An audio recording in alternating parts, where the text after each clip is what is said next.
Salam alaikum wa rahmatullahi ta'ala wa barakatuh. Makoum Nabi Srah, formateur spécialiste en gestion et finance de l'entreprise. Bienvenue dans cette séance de travail et de formation sous le titre Le cadre institutionnel de la comptabilité générale au Maroc.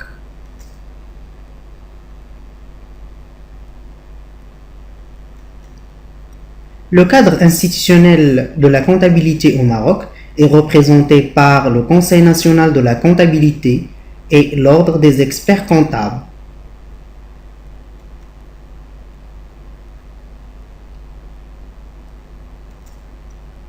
Conseil national de la comptabilité.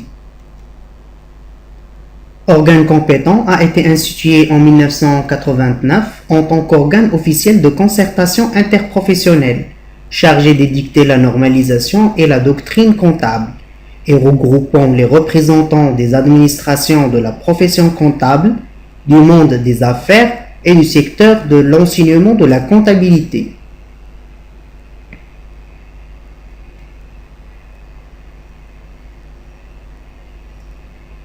Le Conseil national de la comptabilité a pour mission donner un avis préalable sur toutes les dispositions d'ordre comptable, qu'elles soient d'origine nationale ou régionale, donner un avis sur les normes élaborées par les organismes internationaux ou étrangers de la normalisation comptable, proposer toutes mesures relatives à l'exploitation des comptes, donner des avis, des notes et des recommandations dans le cadre des sources jurisprudentielles et doctrinales des droits comptables, diffuser toute documentation relative à la comptabilité, de réunir toutes les informations relatives aux normes comptables, d'assurer la coordination des recherches méthodologiques.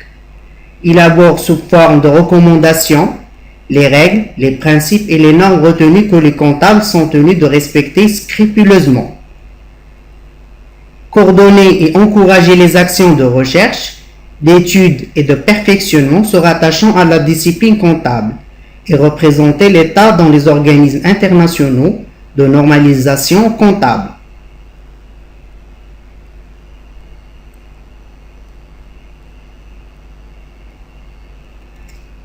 La composition du Conseil national de la comptabilité.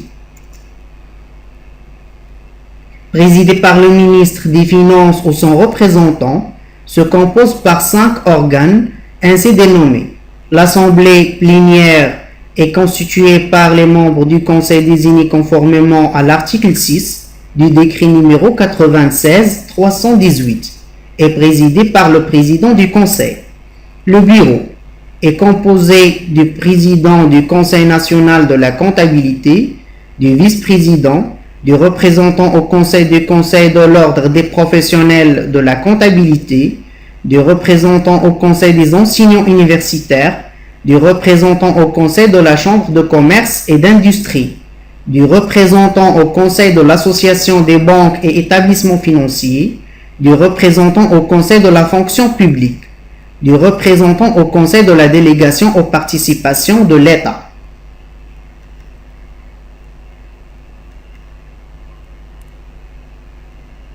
Le comité des applications est saisi par le ministre des Finances ou par le président du Conseil de toute question relative à l'interprétation d'une norme ou à son application et nécessitant un avis urgent, est constitué par président du Conseil national de la comptabilité, d'un représentant du Conseil de l'Ordre des professionnels de la comptabilité, 3 professionnels, 3 personnes choisies d'après la nature de la question à étudier.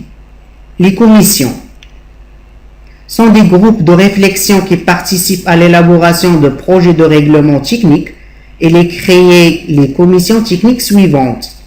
Commission principes et normes comptables, commission informatique et comptabilité, commission comptabilité publique et comptabilité nationale, commission énergie et mines, commission institutions financières, commission transport, tourisme et autres services, commission agriculture, pêche et hydraulique, commission bâtiments et travaux publics.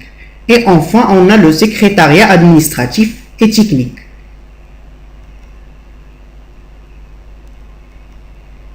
L'ordre des experts comptables. La profession d'expert comptable est regroupée au sein de l'ordre des experts comptables, institution dotée de la personnalité morale et régie par la loi numéro 15/89.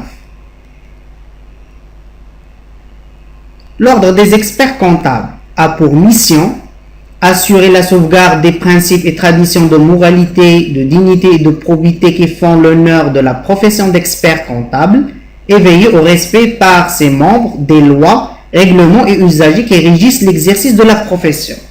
Admettre dans la profession les experts comptables selon les formes et les conditions prévues par la loi précitée, édicter tout règlement nécessaire à l'accomplissement de sa mission et établir le code des devoirs professionnels rendu applicable par le gouvernement. Assurer en outre la défense des intérêts matériels et moraux de la profession d'expert comptable, éventuellement devant les juridictions. Organiser et gérer les œuvres de coopération, de mutualité et d'assurance de ses membres ainsi que les œuvres de retraite.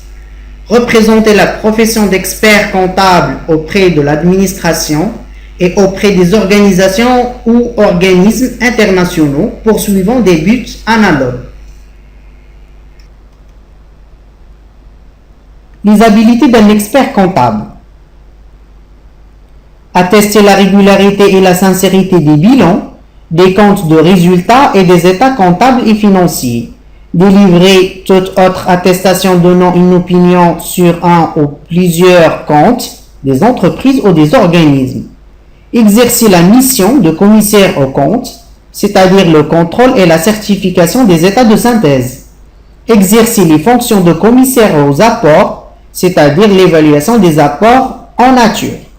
Analyser et organiser les systèmes comptables, ouvrir, tenir, redresser, centraliser, suivre et arrêter les comptabilités.